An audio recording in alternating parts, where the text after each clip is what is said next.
बिस्मिल्लाहिर्रहमानिर्रहीम अस्सलाम वालेकुम students. I am Mohammad Shafiq, your physics instructor.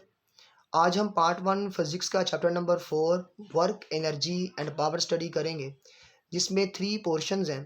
पहला पोर्शन है वर्क का, दूसरा है एनर्जी का और तीसरा है पावर का। पहले हम वर्क को कवर करते हैं। वर्क क्या चीज़ है स्टूडेंट? जिस तरह से आप डेली लाइफ में वर्क करते हैं, फिज़िकल और मेंटल आप लोग एफ़र्ट्स करते हैं, तो वो वर्क होता है। लेकिन फ़िज़िक्स उसको वर्क नहीं कहती। फ़िज़िक्स कहती है कि वर्क तब होगा जब उसमें 2 फ़िज़िकल क्वांटिटीज़ इन्वॉल्व हो जाती हैं। नंबर 1 क्या है? किसी बॉडी पे लगने वाली फ़ोर्स, और नंबर 2 क्या है? उसका जो फ़ोर्स लगने की वजह से डिस्प्लेसमेंट कवर होता है वो। अब इसकी डेफ़िनेशन को देखते हैं, पहले अंडरस्टैंड करते हैं क्या है। पहले वर्क अंडरस्टैंड हो जाएगा, उसके बाद फिर इससे रिलेटेड लॉन्ग क्वेश्चंस आ जाएंगे, तो वो आपके लिए आसान हो जाएंगे। फोर्स एक वेक्टर क्वांटिटी है, और डिस्प्लेसमेंट भी क्या है? एक वेक्टर क्वांटिटी है। इन दोनों का डॉट प्रोडक्ट आप लें तो वो वर्क कहलाएगा। और अब इस डॉट प्रोडक्ट को ओपन किया जाए तो फोर्स की मैग्नीट्यूड है और डिस्प्लेसमेंट का कंपोनेंट है जो इसकी सिमत में होता है, that is D cause of theta. या आप कह सकते हैं डी की मैग्नीट्यूड और फोर्स का कंपोनेंट है जो डिस्प्लेसमेंट की सिमत में है, that is F cos theta. समझने के लिए आप क्या कर सकते हैं, इसको अंडरस्टैंड करने के लिए आप एक डायग्राम बना सकते हैं। यहाँ पे ये डायग्राम है, ये हॉरिजॉन्टल सरफेस है। यहाँ पे किसी बॉडी को आप फोर्स लगा के खींचें। फोर्स एफ वेक्टर क्वांटिटी है जो कि एक्स एक्सिस के साथ एंगल थीटा बना रही है। ये बॉडी यहाँ ए पॉइंट से कहाँ चली जाएगी? बी पॉइंट पर। तो ज़ाहिर बात है जब यहाँ जाएगी तो इसने कोई ना कोई डिस्प्लेसमेंट डी कवर किया है फोर्स एफ के लगने की वजह से। ठीक हो गया, बॉडी यहाँ से यहाँ चली जाएगी, डी कवर किया इसने। अब यहाँ फोर्स के कंपोनेंट्स देखेंगे कितने बनते हैं। फोर्स 2 कंपोनेंट्स बनाएगी। एक कंपोनेंट होगा इस डिस्प्लेसमेंट की डायरेक्शन में इधर होगा, जिसे हम कहेंगे एफ कॉज थीटा, जो कि एक्स एक्सिस के अलोंग है। और दूसरा कंपोनेंट होता है इसका इधर वाई के अलोंग, ये इधर कह लें जी एफ साइन ऑफ थीटा। अब डॉट प्रोडक्ट को ओपन करने का तरीका ये होता है कि आपने डिस्प्लेसमेंट डी की लेनी है मैग्नीट्यूड, और फोर्स का वो कंपोनेंट लिया जाएगा जो डिस्प्लेसमेंट डी की डायरेक्शन में है, जो इसको आगे मूव करवाने में उसकी हेल्प कर रहा है, और वो कौन है? F cause of theta. यहाँ पे आएगा एफ कॉज थीटा। तो वर्क डन इस तरह से, दोनों मैग्नीट्यूड्स हैं, आप ऑर्डर को आगे पीछे कर सकते हैं, तो ये बन जाएगा एफ कॉज ऑफ थीटा। ये जनरल इंस्ट्रक्शन थी वर्क डन को अंडरस्टैंड करने के लिए। ये वर्क आ गया जी आपके पास। अब हम नेक्स्ट चलते हैं जी, वर्क के डिफरेंट केसेस क्या क्या हो सकते हैं, क्योंकि जनरलाइज डिस्कशन थी। जनरल हमने किसी बॉडी को आगे लेकर गए हैं किसी एंगल के ऊपर, थीटा के साथ उसको डिस्कस किया वर्क डन को। अब हम देखते हैं किसी भी एंगल के ऊपर अगर हम वर्क डन नहीं डिस्कस करते, हम स्पेसिफिक एंगल्स ले लेते हैं। अब वो एंगल्स कौन कौन से हो सकते हैं? वो एंगल्स 0 डिग्री हो सकता है, वो एंगल 90 डिग्री हो सकता है, वो एंगल 180 डिग्री हो सकता है। उसकी क्या क्या पॉसिबिलिटीज़ हैं, हम उनको स्टडी करते हैं वन बाय वन। जी स्टूडेंट्स, तो एंगल थीटा की डिफरेंट पॉसिबिलिटीज़ हैं। एंगल थीटा जब 0 डिग्री होगा उसका मतलब क्या है? जब एंगल थीटा 90 डिग्री होगा उसका मतलब क्या है? और जब एंगल थीटा 180 डिग्री है फोर्स और डिस्प्लेसमेंट के दरमियान, तब वर्क डन का क्या फॉर्मूला बनेगा? अब देखते हैं जी, एंगल थीटा जो 0 डिग्री होता है उस केस में किस तरह से वर्क को लिया जाएगा। हम जानते हैं स्टूडेंट्स, वर्क का जो फार्मूला होता है एफ डी कोस थीटा है। F d cos theta, theta यहाँ पे क्या एंगल 0 डिग्री, और यहाँ वर्क डन क्या बन जाएगा? F D. इस वर्क को हम कहते हैं मैक्सिमम, मैक्सिमम और पॉजिटिव वर्क। मैक्सिमम भी है और साथ में पॉजिटिव भी है। अब इसका केस क्या हो सकता है, इसे हम कैसे डिस्कस कर सकते हैं जी? वो देखें, इस तरह से हो सकता है जी कि एक बॉडी है जो हॉरिजॉन्टल सरफेस के ऊपर पड़ी हुई थी। यहाँ पर आपने इसके ऊपर फोर्स लगाई है और फोर्स एफ लगा के इसको आपने आगे मूव करवा दिया है। आगे ये बॉडी ए पॉइंट से बी पॉइंट तक चली गई है, ए से बी पॉइंट तक। अब देखें, गौर करें ज़रा, फोर्स भी उसी सिमत में है और डिस्प्लेसमेंट डी भी उसी सिमत में है, दोनों सेम डायरेक्शन में है। तो हॉरिजॉन्टल हैं, दोनों पैरेलल वेक्टर्स हो जाएंगे, इनमें एंगल 0 डिग्री हो जाएगा। ठीक हो गया जी। अब नेक्स्ट हम क्या डिस्कस करेंगे कि 90 डिग्री वाला केस। अगर हम 90 डिग्री ले लेते हैं, फोर्स और डिस्प्लेसमेंट में जो एंगल है बेटे 90 डिग्री, वो कैसे हो सकता है जी कि आप लोग क्या करें, वही हॉरिजॉन्टल सरफेस थी, ये बॉडी है और बॉडी को आप आगे लेके जा रहे हैं, मूव आगे कर रही है, डिस्प्लेसमेंट डी तो फॉरवर्ड डायरेक्शन में है, बट वहाँ पे फोर्स आप ले लें ग्रेविटी की, force of gravity that is equal to weight. तो फिर इसमें देखें एंगल क्या हो जाएगा 90 डिग्री। तो मैटर ये करता होता है बेटे कि आपने फोर्स कौन सी लेनी है डिस्प्लेसमेंट के साथ। डिफरेंट फोर्सेस हो सकती हैं एट अ टाइम। जिस तरह से एक इसमें अप्लाइड फोर्स है, आप आगे लेके जा रहे हैं, वो तो अप्लाइड फोर्स है। उसमें जो एंगल है उसका एंगल तो डी के साथ क्या है 0 डिग्री है, लेकिन हम यहाँ पे जो ले रहे हैं अब फ़िलहाल वो ग्रेविटी की फोर्स है, that is act always downward, attraction की फोर्स है ना, तो नीचे की तरफ ये अमल करती है। तो इनमें जो एंगल आ जाएगा डिस्प्लेसमेंट डी आगे की तरफ है और ये वेट किधर है, फोर्स ऑफ ग्रेविटी किधर है, नीचे नीचे की तरफ है। ये चीज़ें मैं क्यों बता रहा हूँ आपको, क्योंकि आगे लॉन्ग क्वेश्चन में इन्हीं ने आपके काम आना है। अगर ये नहीं आप समझेंगे, आप आगे आपको लॉन्ग क्वेश्चन समझ ही नहीं आ सकता। ये वर्क के केसेस हैं कि वर्क कब फिजिक्स में होता है, कब नहीं होता, कब पॉजिटिव होता है, कब नेगेटिव होता है। अब ये वर्क डन 90 एंगल के साथ, डिस्प्लेसमेंट आगे की तरफ है, फोर्स अब ले रहे हैं, या हालांकि ये तो लग रही है फोर्स, लेकिन हम ये ले नहीं रहे, हम ले रहे हैं वेट की फोर्स, या इसके ऊपर जो ग्रेविटी की फोर्स अमल कर रही है वो ले रहे हैं, और वो डाउनवर्ड है। ओके, तो इस तरह एंगल 90 डिग्री बन जाएगा। ठीक है, अब देखते हैं एंगल 90 के साथ इसका केस क्या बनेगा। ठीक हो गया जी। तो एंगल 90 है, तो फोर्स का वर्क का फार्मूला जो होता है बेटे वो आपके सामने लिखा हुआ है, work done will be equal to F D cos 90 degree. तो कोज 90 ज़ीरो होता है, तो वर्क क्या हो जाएगा 0 हो जाएगा। इसे हम कहते हैं मिनिमम वर्क। ये मिनिमम वर्क है, ये एमसीक्यूज भी आपको आ सकता है। अब नेक्स्ट है जी 180 डिग्री का केस। जी बेटे 180 डिग्री का मतलब क्या है। 180 डिग्री का केस ये हो सकता है कि ये हॉरिजॉन्टल सरफेस है, यहाँ पे कोई बॉडी है, आप इसको लेके तो आगे जा रहे हैं ना धक्का लगा के। ठीक है, तो डिस्प्लेसमेंट डी इसने कवर किया है आगे की तरफ, डिस्प्लेसमेंट डी कवर किया है फॉरवर्ड, यूं। अब आप ले रहे हैं फोर्स ऑफ फ्रिक्शन जो इसे रोक रही है ना, इसे आगे जाने से मना कर रही है, ओपोज कर रही है, वो पीछे की तरफ है। तो फोर्स लग रही है बेटा बैकवर्ड, लेकिन आप कवर कहाँ करवा रहे हैं उसका डिस्प्लेसमेंट फॉरवर्ड। तो इस तरह से इन दोनों में अगर एंगल देखें तो ये एंटी पैरेलल वेक्टर्स बन गए, इनमें एंगल आ जाएगा 180 डिग्री। ये 180 डिग्री जो एंगल है बेटे इसे हम क्या कहेंगे कि ये एंटी पैरेलल है दोनों वेक्टर्स, उनमें एंगल 180 डिग्री आ जाएगा। जब एंगल 180 डिग्री है तो फिर इसका हम सॉल्व करके देखते हैं क्या बनेगा। तो वर्क डन का फॉर्मूला होता है F D cause of theta. Cos theta क्या होता है, कॉज 180 बन जाएगा। अब करें इसे solve, W equals to cos 180 minus 1 होता है, तो माइनस एफ डी आ जाएगा।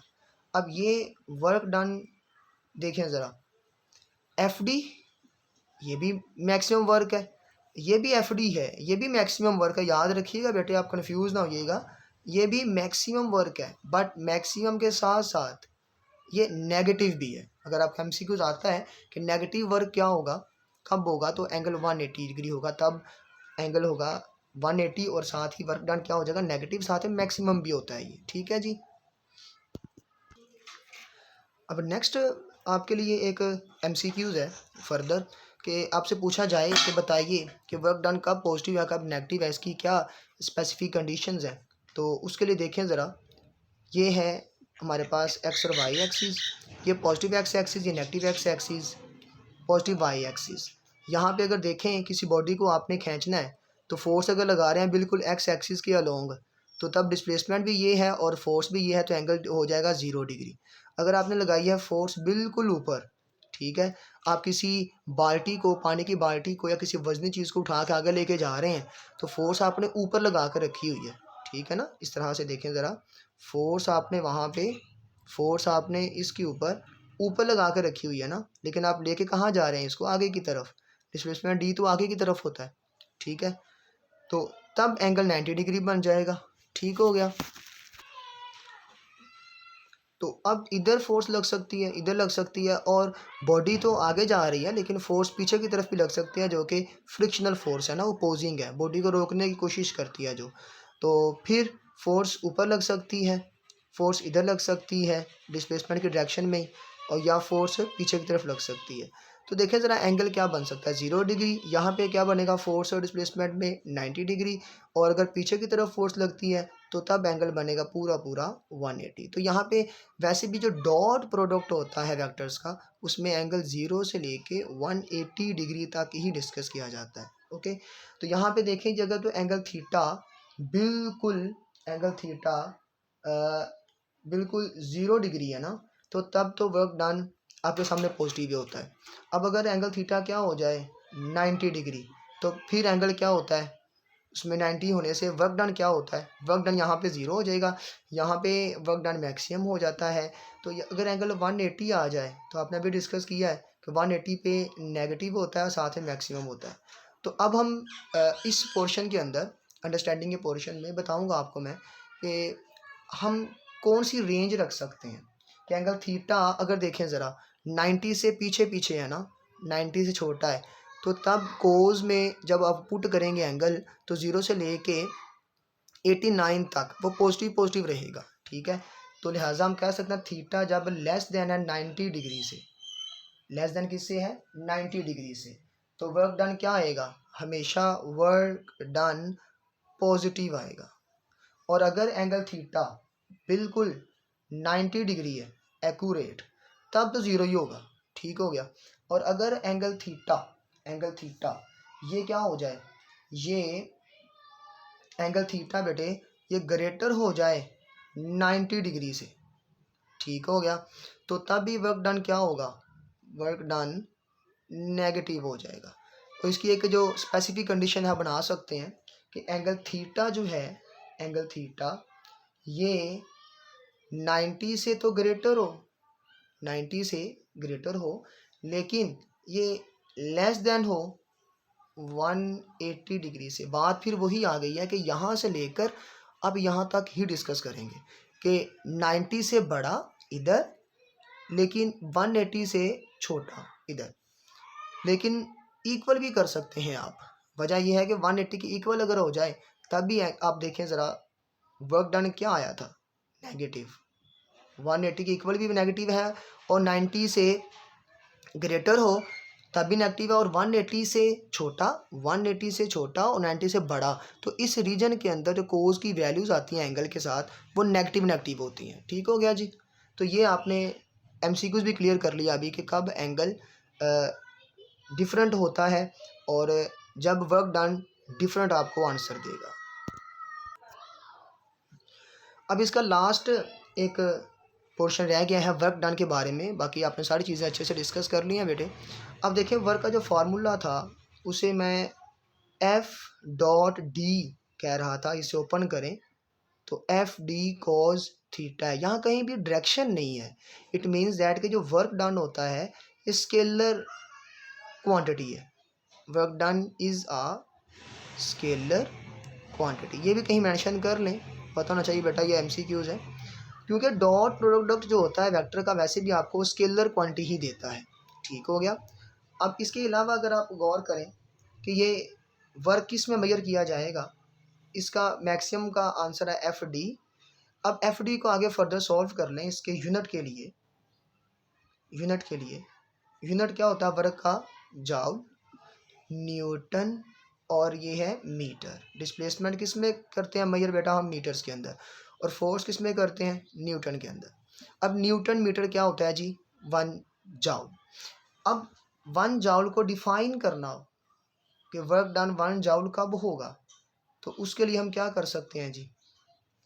उसके लिए हम ये कह सकते हैं, जब किसी बॉडी के ऊपर, किसी बॉडी पे जो फोर्स लग रही है, फोर्स, बॉडी पे फोर्स वो लगे जी 1 न्यूटन, और बॉडी डिस्प्लेसमेंट डी कवर करे 1 मीटर, ठीक है, फोर्स की डायरेक्शन में कवर करे 1 मीटर का डिस्प्लेसमेंट, तो तब उस वक्त इस बॉडी पे किया जाने वाला वर्क वो 1 जाउल कहलाएगा। तो इसका मतलब हुआ 1 joule will be equal to 1 newton multiply by 1 metre. ठीक है जी, ये भी एमसीक्यूज है और शॉर्ट क्वेश्चन भी है। डिफाइन 1 जाउल, तो डेफिनेशन कैसे कर सकते हैं मैं आपको बता देता हूँ। The work done will be 1 joule when 1 Newton force acts on the body and body displaces 1 meter displacement. Okay, किसी वर्डिंग के अंदर भी आप इसको एक्सप्लेन कर सकते हैं। नेक्स्ट बेटे हमारा लास्ट इसमें कॉन्सेप्ट रह गया है कि जो वर्क डन होता है इसमें अगर आप कैलकुलेशन कहें जी ग्राफिकल, तो ग्राफिकल मेथड से भी आप वर्क डन ईजीली कैलकुलेट कर सकते हैं।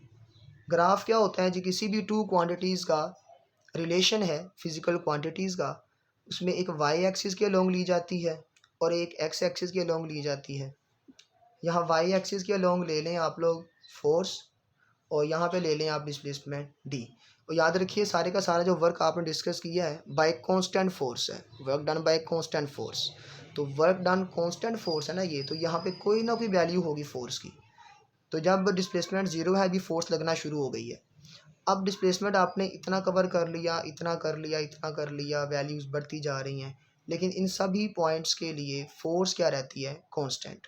फोर्स सपोज ये 10 न्यूटन है, तो डिस्प्लेसमेंट ये है और फोर्स ये है, ये पॉइंट आ गया, डिस्प्लेसमेंट इतना हो गया, फोर्स वही है, आगे इनको मिलाएं पॉइंट्स को, ग्राफ बनाने का तरीका है ये पॉइंट आ गया, आगे फिर ये पॉइंट आ जाएगा, इसके लिए ये पॉइंट आ जाएगा, इन सभी पॉइंट्स को आपस में मिला दें तो ये क्या बन गई है? Straight line.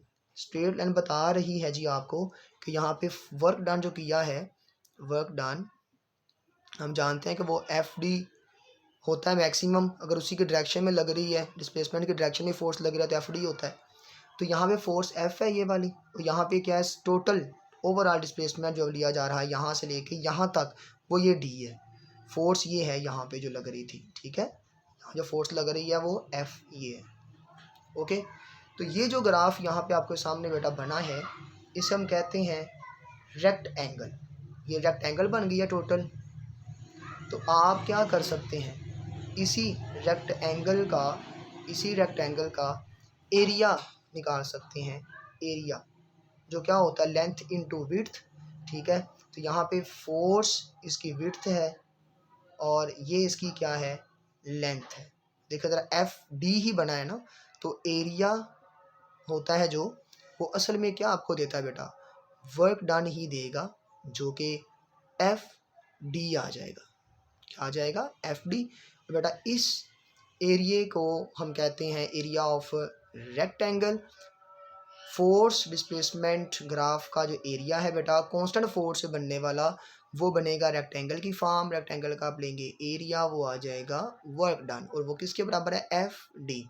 याद रखिएगा यहाँ पे एंगल कोई भी नहीं है, यहाँ पे जो बॉडी आगे मूव करवा के लेकर गए हैं ना आप, वो बिल्कुल दोनों ये आपस में क्या है? सेम डायरेक्शन में है। तो थीटा एंगल यहाँ पे क्या है? 0 डिग्री, बिकॉज 2 पैरेलल वेक्टर्स में एंगल क्या होता है? 0 ही होता है। और अगर वो एक वेक्टर यहाँ पे हो दूसरा ऊपर हो तो फिर एंगल क्या हो जाता है? 90 डिग्री। एक वेक्टर आगे की तरफ हो एक पीछे की तरफ हो जाए तब एंगल क्या बन जाता है? दोनों में 180 डिग्री। तो यहाँ पे सेम डायरेक्शन में ही दोनों वेक्टर्स लाई कर रहे थे। ओके, आई होप कि ये आपको समझ आ गया होगा लेक्चर सारा बेटे। तो ये जनरल और फंडामेंटल डिस्कशन थी आपके साथ वर्क डन के ऊपर, कि अगर आपको बेटा वर्क डन का अच्छे से पता है क्या, उसकी क्वांटिटी स्केलर है, वो वेक्टर है, उसका यूनिट क्या है, उसका फॉर्मूला क्या है, उसके स्पेशल केसेस क्या हैं, एंगल थीटा के साथ वो 0 डिग्री पे क्या होगा, 90 पे क्या होगा, 180 पे क्या होगा, तो आप इजीली अब किसी भी लॉन्ग क्वेश्चन को सॉल्व कर सकते हैं। क्यों? इसी बेस को हम आगे लेकर चलेंगे जब हम work done by gravitational force discuss करेंगे नेक्स्ट लेक्चर में, ठीक है। और साथ में एनर्जी में एब्सोल्यूट पोटेंशियल एनर्जी डिस्कस करेंगे, तब भी यही काम आएगा आपके सारा वर्क जो आपने किया है। तो ये आपने साथ साथ क्या करना है, वीडियो को स्टॉप करते हुए अब साथ साथ इसको नोट करेंगे, साथ साथ समझेंगे सभी चीज़ों को, चाहे आप उर्दू में साथ में राइट करते जाएं। ठीक है, ओके, अल्लाह हाफिज़। मिलते हैं नेक्स्ट अपने लेक्चर में, जो कि बहुत ही इंपॉर्टेंट लॉन्ग क्वेश्चन है, that is work done by gravitational field.